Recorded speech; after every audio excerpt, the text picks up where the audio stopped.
Gjatë një loje të organizuar në ferma VIP e cila konsistonte në përgjigjen e pyetjeve të fshehura në letra, Mimoza Ahmeti tira detyra të zbulonte emrin e një kolegu ose kolegeje që sipas saj nuk e meriton suksesin që ka arritur. Fillimisht e pavendosur nëse duhej të përmendte një emër nga brenda formatit apo nga bota e jashtme, shkrimtarja u këshillua nga banorët e tjerë të zgjidhte çdo që dëshironte. Pas një momenti hezitimi, Mimoza ka dhënë një përgjigje të drejtë për drejtë që ka shkaktuar habi. Ajo ka përmendur shkrimtarin e njohur shqiptar Ismail Kadare duke u shprehur: "Po, për shembull, po them për Ismail Kadaren që e kam koleg në fushën time.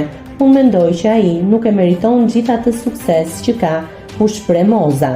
Kjo deklaratë ka befasuar jo pak fermerët, por dhe publikun.